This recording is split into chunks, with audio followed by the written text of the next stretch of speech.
আরে দোস্ত তুই উগান্ডা থেকে কবে বাড়ি আলি?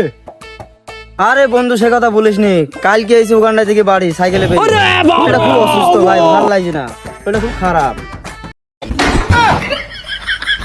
আরে বন্ধু তুই উগান্ডায় থেকে সাইকেলে চড়ে আইছিস?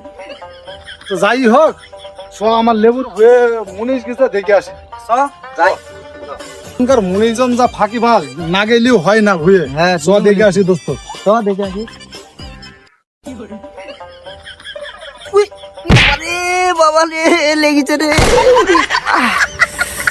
আরে আল্লাহ, তোর তো শরীরে কোনো বল শক্তি নাই, তুই উগান্ডায় থেকে তুই পুরা উগান্ডার মতো হয়ে গেছিস রে। ওট ওট ওট ওট। ওরে বাবা রে, আমি বন্ধু আমাকে পলি গেছে। হ্যাঁ ওরে বাবা রে। না হে বন্ধু ছেলে, তুমি পড়নি। ওটো ওটো। বল শক্তি একেবারে নাই।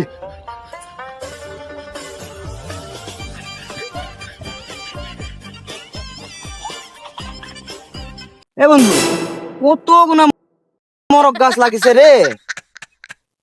আরে মরক গাছ না, এগুনা এগুনা হচ্ছে এক ধরনের শাক। এগুনা লাগাইতে কত মুনিশ খরচ হয়েছে তুই জানিস? কমপক্ষে 20,000 মুনিশ খরচ হয়েছে।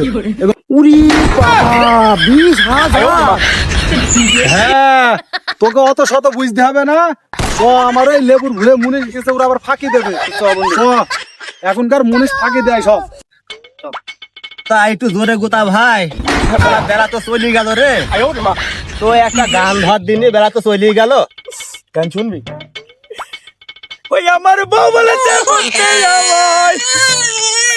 আমি বাবা মরবো না, লাইনে বডি দেবো, মাথা দেবো না। সুন্দর হয়েছে।